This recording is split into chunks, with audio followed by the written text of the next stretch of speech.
bahwa mandi itu ada yang mubah, ada yang sunnah, dan ada yang wajib. Mandi yang sunnah jika kita niatkan sunnah, dan untuk hukum sunnah ini perlu sebab. Mana sudah diatur sama agama. Satu, tatahur minad danas, niat mandi bersih-bersih dari kotoran. Yang kedua, sebab yang berkaitan dengan waktu. Contoh, sunat mandi hari Jumat, sunat mandi hari raya Idul Fitri, Idul Adha. Yang ketiga, berkaitan dengan pekerjaan. Ketika kita mau sholat id, ketika kita mau safar, sunat kita mandi untuk safar. Ketika kita sudah memandikan jenazah, kita pun sunat mandi. Ini sebab yang berkaitan dengan pekerjaan. Ada yang berkaitan dengan waktu, berkaitan dengan pekerjaan, ada lagi yang berkaitan dengan tempat. Contoh, ketika kita mau masuk kota Mekah, mau masuk kota Madinah, itu kita disunatkan untuk mandi. Jadi asal mandi itu mubah, namun ketika ada sebab, maka kita tinggal meniatkannya, maka jadi sunnah. Dan yang ketiga ada lagi, mandi itu hukumnya wajib. Sudah dijelaskan apa-apa yang menyebabkan seseorang jadi wajib mandi. Entah dia keluar mani atau ada hubungan badan dengan istri, haid, nifas, melahirkan, dan lain sebagainya. Maka dari dua mandi, satu mandi sunat, dua mandi wajib, ini harus menempuh dua. Satu niat, dua mandi. Kalau mandinya mandi sunat, niatkan sunat. Dan jangan lupa mencampurkan atau mencantumkan sebabnya. Niat saya mandi sunat hari Jumat, niat saya mandi sunat untuk safar, niat saya mandi sunat untuk bersihin badan, niat saya mandi sunat untuk masuk kota Mekah. Gitu. Niat saya mandi sunat setelah mandiin mayat. Bahaya kalau mayat doang yang saya mandiin, sementara sayanya kagak. Malah begitu tinggal tangan.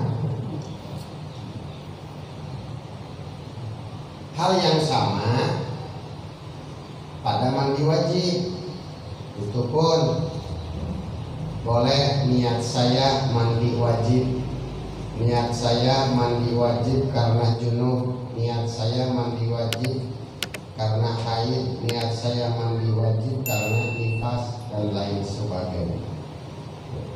Adapun kalau mandi yang mubah, itu cuma mandi doang tanpa niat. Mandi doang tanpa niat, itu mubah. Maka jika ditarik dari awal, mandi ada tiga: satu mubah, dua sunat, tiga wajib. Jika ada sebab-sebab sunat, maka jadi sunat. Jika ada sebab-sebab wajib, maka jadi wajib. Tidak ada sebab sunnah, tidak ada sebab wajib, maka hukum mandi ubah.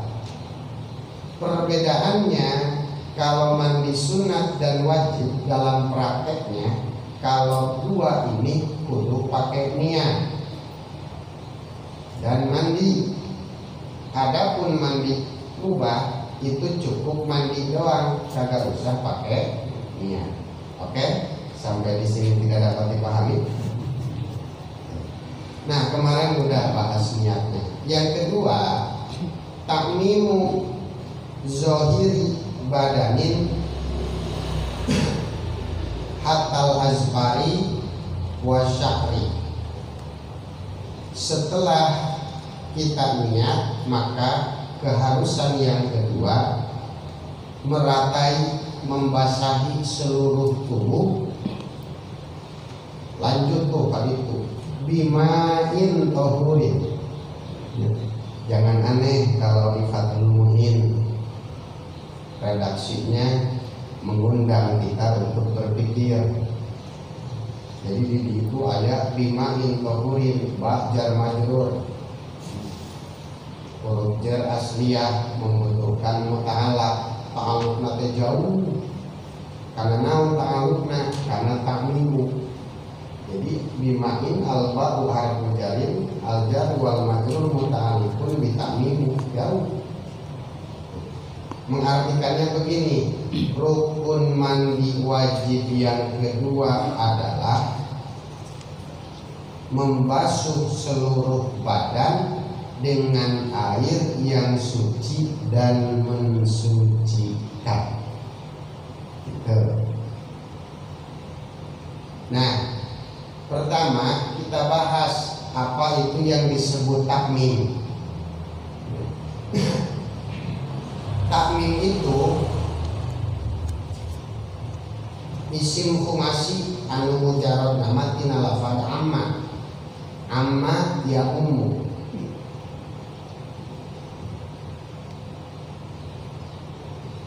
Kemudian dimasukkan pada rubai, diasupkan karena sulasi majid warna awal bab kedua, ammama yu'ammimu takmima. Gitu. Farroha yufarrihu tafriha. Kalau mujarabnya fariha, maknanya bunga, bahagia. Kalau farroha sering atau banyak membahagiakan, banyak bahagia, sering bahagia. Kalau afroha membahagiakan, fariha bahagia, afroha membahagiakan, farroha sering atau banyak bahagia, faroha saling membahagiakan, amma rata. Amma meratakan, amma benar-benar rata. Gitu. Amma benar-benar rata. Gitu. Ketika mujarrad lafaz amma ini maknanya umum, binana bina lazim. Kemudian ditadif aina jadi muta'ad. Maka ketika muta'ad butuh karena maf'ul bih. Nah, di dia lafaz takmim maknanya jadi muta'ad. Rukun mandi wajib nu kedua adalah takmim. Pertama, apa yang disebut takmim? Dua, apa saja yang harus kena takmim? Itu karena naon takmim teh.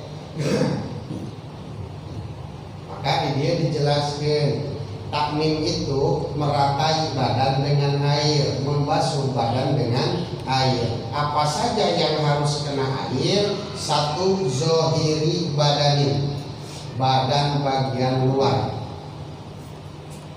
Nah, di sini nih baru kita hatal ajpari, sehingga kuku wa matahtaha dan kulit di bawah kuku itu masuk zohir. Makanya kalau kita mandi junub bekas ngecor, awas tuh, takut ada semen di bawah kuku. Atau kita pulang dari sawah bersihin dulu tuh kuku. Caranya gimana? Korekin, jangan digunting kukunya. Kenapa? Kuku pada saat itu masih bagian tubuh kita, jadi wajib dia dimandikan. Kecuali begini, kita gunting kuku sebelum mandi junub, kemudian itu kuku kita bawa mandi. Begitu kita mandi junub, kemudian kuku tersebut kita kasih air. Tuh, boleh begitu. Atau yang kedua, kita gunting kukunya itu sambil kita mandi. Nawaitul ghusla wajiban lillahi ta'ala terus. Wah, jadi kuku aina loba jasa. Kalau dikorekin susah, nggak bakal terkorek semua. Ujungnya sambil mandi guntingin kuku, itu tidak masalah. Kenapa? Ketika kita gunting itu kuku sudah terbasuh dengan air. Begitupun perempuan mandi haid, ketika dia haid, kalau ada rambut yang copot disengaja, itu jangan dibuang, tapi simpan. Nanti ketika dia selesai haid, dia mandi haid, rambut tersebut ikut dimandikan. Kerjaan tasibul fasl. Wasya'ri, yang kedua segala macam bulu-buluan, bulu yang ada di badan semua. Zohiron, ujungnya, zohiron, luarnya, wabatinan, dan dalamnya. Jadi di kepala itu rambutnya kudu basah, kulit kepalanya pun kudu basah. Jenggotnya kudu basah, kulit di bawah jenggot pun kudu basah. Itu yang dimaksud batin. Artinya apa? Kulit yang tertutupi oleh bulu, bukan bulu yang ada di dalam badan. Awas, jangan salah mengartikan. Wasya'ri harus dibasuh, yaitu rambut atau bulu. Johiron, bulu yang di luar, wabatinan, bulu di jero. Barabe ke bulu hidung disemprotan. Maksud wabatinan di sini bukan bulu yang di dalam, tapi kulit yang tertutupi oleh bulu. Gitu. Wa in katupa, walaupun rambutnya lebat, wa in kasupa, walaupun jenggotnya lebat, itu wajib wae. Terus yang ketiga, wa ma zoharo min nahwi man batik syahratin zalat qabla ghusliha. Begitupun kulit yang nganga, bekas ada rambut yang copot, kulitnya nganga, maka itu kulit yang nganga tersebut wajib terkena air. Cuma ini rada jarang kejadiannya, karena bulu-bulu manusia zaman sekarang bulunya kecil. Beda kalau manusia zaman dulu, mungkin bulunya rada gede-gede, kira-kira mungkin seukuran besi 8. Begitu bulunya dicabut kan lubangnya enggak langsung nutup, yang nganga. Oh, itu kulit yang nganga itu masuknya jadi masuk johir. Itu namanya ma zoharo min manbati syahratin. Satu lembar rambut kemudian dicabut, itu bekas lubang itu masih nganga, itu juga wajib dibasuh. Kita lewatkan saja, insya Allah yang mengajaran. Yang keempat, wasomahin, lubang telinga. Maksudnya lubang telinga yang johir. Mana yang johir? Yang terlihat dari luar. Kulit lubang telinga yang terlihat dari luar itu masuknya johir, jadi kudu kena air.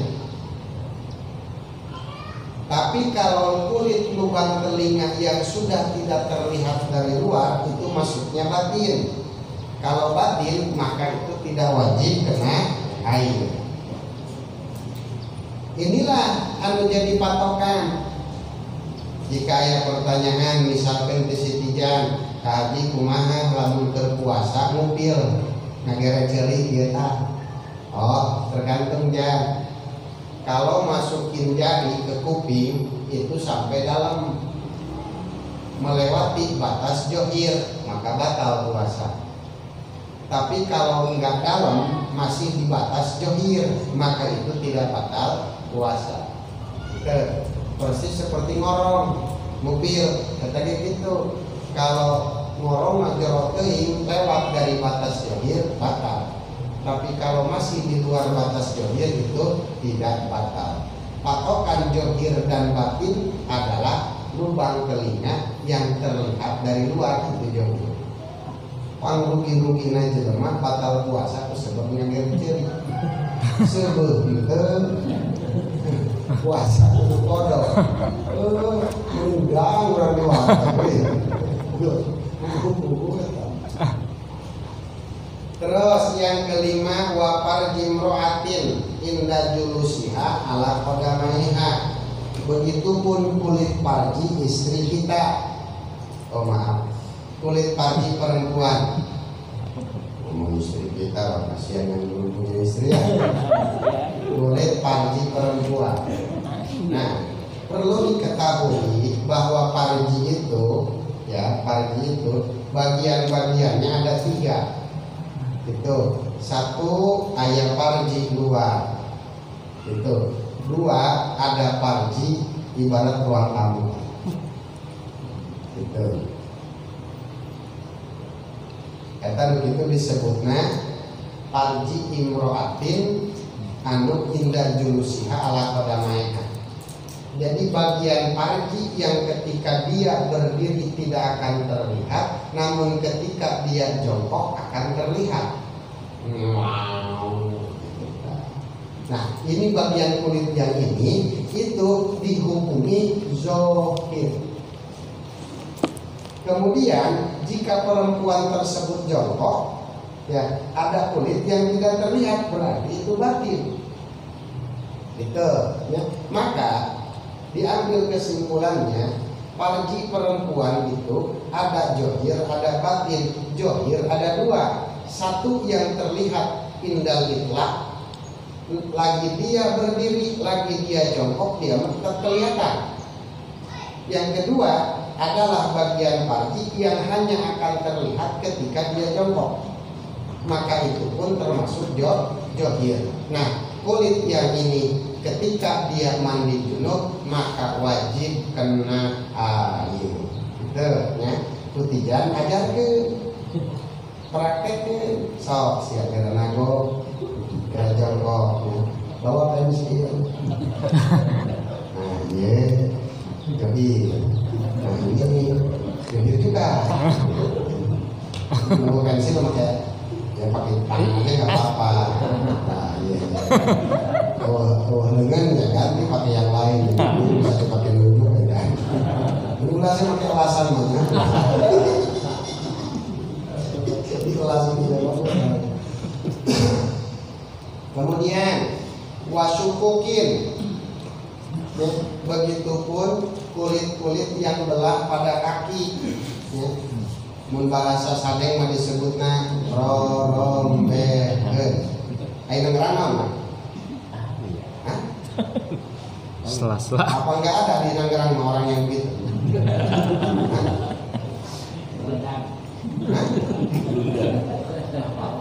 Nah, eta ngomong.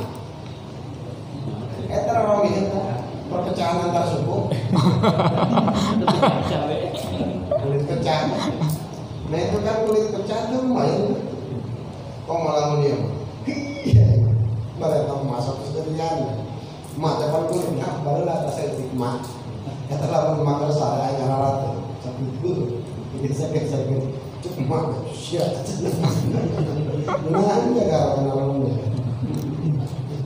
Tuh, roronggan kulitnya yang belah-belah sela-selanya itu masuk johir. Jadi wajib terkena air juga. Jadi ulah padu baik ibu dibantu harus kita usap.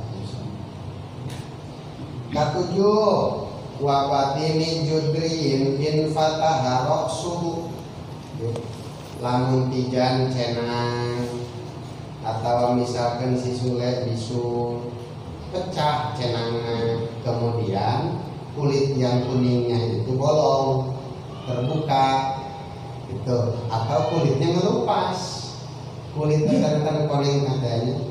Ya kita mengenang 10 tahun yang lalu masih kena di Basra di Istanbul, ini kan carangan kali. Nah, nu disebut batini judriyin in patahar rasul teh eta tah cenang anu ngeleket, anu kulitnya beureung teh tah uri pada tadi itu namanya judri in fataha rasul, koreng atau cenang yang kulit luarnya itu sudah melupas. Kata sok perih data. Masa kata jangan diusahakan mungkin ganti hari mungkin gede, bukan tabungan. Saya kira muat makai jauh. Coba keluar mana. Nah, gimana sekarang kalau cuma dibolongin doang, mah? Ya, misalkan cenang, ngabendul, kira-kira seujung kelingking.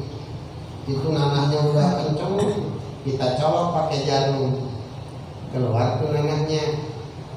Itu bekas kulitnya kalau ditarik lagi bisa ngelembung, tapi lubangnya itu cuma segede jarum. Apakah itu termasuk johir? Yang luarnya johir tapi dalamnya batin, artinya tidak wajib memasukkan air ke dalam bekas cenang tadi. Kalau berarti kudu diasup ini pakai jarum suntikan bodoh ya. Gimana? Sebab roh subuhna tidak infataha. Ya. Kemudian mana? La batini kurhatin bariat wartafa'a qasruha. Andai kata ayeuna aya jelema luka, misalkan jatuh dari motor atau kena bambu atau kena pisau, kan lama kelamaan tuh kulit daging rapat, kulit sama kulit rapat gitu. Nah, selama rapat tersebut di atas biasanya supaya kulit anu goreng tanya, berarti goreng lah pas bumbu gorengan dari kita. Nah ini kalau sekarang misalkan itu gorengnya udah copot itu, maka itu wajib dibasuh luarnya doang, tidak usah kita memasukkan air ke dalam luka tadi. Bahkan wayahrumu fatkul multahimi, haram hukumnya menyobek luka yang sudah rapat, haram hukumnya.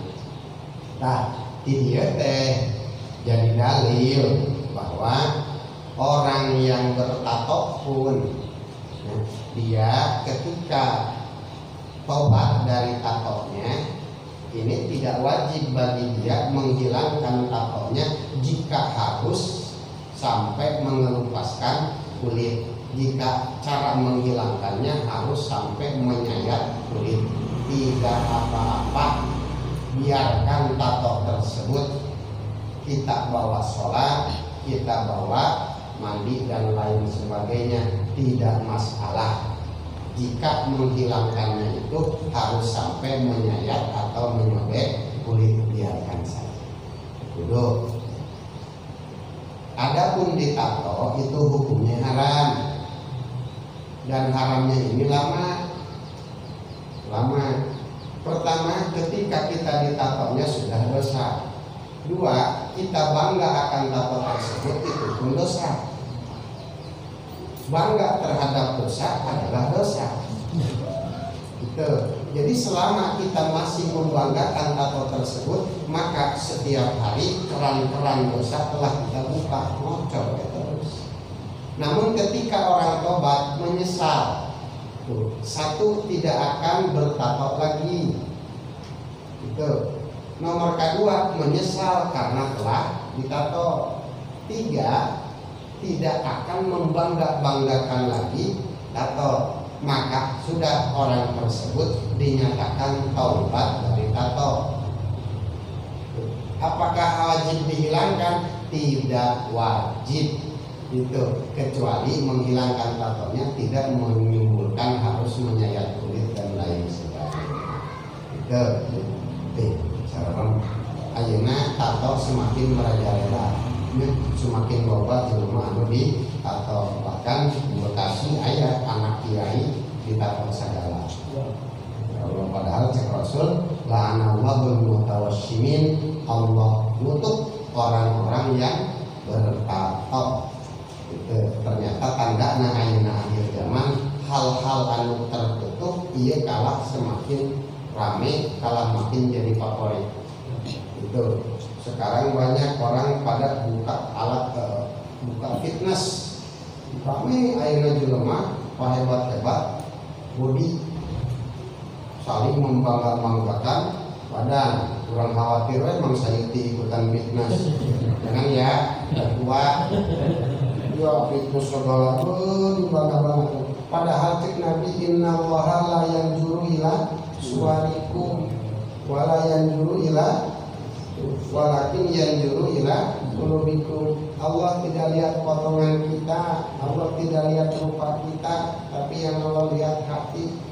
Yang kudu kita hias-hiasin mah, yang kudu kita bikin indah mah bukan tubuh tapi hati. Itu ayeuna kalah orang memperindah tubuh agar indah dilihat, sementara hatina tidak diindah-indah. Masyaallah. Tanda akhir zaman. Kan? Palestina perang terus kan? Kita kiamat. Berikutnya nomor ke-8, wa ma tahta qalfatin, kulit yang ada di bawah kocok. Tuh. Jadi cegah kalau ada aki-aki belum disunat, maka ketika satu dia mandi junub, itu kocoknya wajib dibasuh. Dua, kulit yang di bawah kocok pun wajib dibasuh. Jadi kudu disemaikan. Pegang helmnya, tarik tuh sarungna ka tukang. Kenapa? Karena kocok itu mustahikul izalah, kocok seharusnya dihilangkan. Karena apa? Karena kulit yang di bawah kocok itu pun termasuk kulit jodi. Makanya hitam dalam hukum Islam disunahkan agar mempermudah umatnya untuk bebersih. Lain-lainnya nyeri. Untuk mempermudah umatnya ketika bersih-bersih. Nomor kedua, kalau orang belum disunat, ketika dia kencing, selesai dia kencing, itu masih ada air kencingnya tertunda, nyangkung di bawah kocok tadi. Ujungnya lama-lama air kencing kan kotor, bawa penyakit. Gitu. Makanya umat Islam bagus. Lalu tikanya besar hati, kaget atau kocok. Maka payajibu ghusl batinha bi annaha mustahiqatul izalah. Berikutnya kumaha lamun jelema negro atau orang Papua rambutnya masya Allah keribok keriting hesek di rebonding oke, susah banget, sehingga kalau mandi 10 gayung air nggak sampai itu. Apakah ketika ada rambut ngabundel, ya, ngabundel gitu, sehingga sulit air masuk ke dalam, maka apakah ini harus diusahakan agar air masuk ke dalam? La, wajib mendatangkan air kepada bagian dalam rambut yang ngabundel dengan sendirinya, walaupun banyak. Gitu. Kecuali lamun ngabundelna dengan sendiri, dengan ngabundelna disengaja, ya, disengaja seperti pemajikan TGB misalkan dikepang, ya, rambutnya dikepang dua gitu kan, ke kiri ke kanan karena pakai payung, bang gitu kan. Man payung hejo sabarahaan 12.5 12.5. Nah, kalau rambut anu dikepang dengan sengaja, maka itu mah wajib satu kepangannya dibuka, atau itu kepangannya dibiarkan tapi air wajib masuk ke dalam sela-sela rambut itu. Wain katuh. Tuh. Timbul pertanyaan, gimana kan tadi wasomahin lubang telinga pun harus terkena air. Jadi ketika kita mandi junub, rada didorong air ke dalam lubang telinga. Pertanyaannya, gimana ketika kita lubang hidung? Gimana kalau lubang mulut? Apakah itu termasuk johir juga? Kalau johir berarti wajib terkena air. Kalau tidak berarti tidak wajib kena air. Oh, wala yajibu madmadatun wastinsakun. Tidak wajib mendorong air ke lubang hidung. Tidak wajib juga memasukkan air ke dalam mulut. Kenapa? Lubang hidung, lubang mulut itu termasuk batin, bukan zohir. Jadi tidak wajib. Bal, awas ya. Lafaz bal ada pada kalam manfi. Hukumnya idrob ibtoli, membatalkan hukum sebelumnya. Artinya yang berlaku adalah hukum setelah bal. Wala yajibu madmadatun wastinsakun kita hapus. Yang kita adakan yukrohu tarkuhuma ayat tarkul madmadah wal istinsak. Makruh ketika kita mandi junub tidak istinsak dan tidak madmadah. Lamun aya pertanyaan dia, ari madmadah istinsak wajib tidak? Jawab tidak wajib. Madmadah dan istinsak haram tidak? Jawab tidak haram. Madmadah dan istinsak sunat tidak? Jawab tidak ada keterangan yang sunat.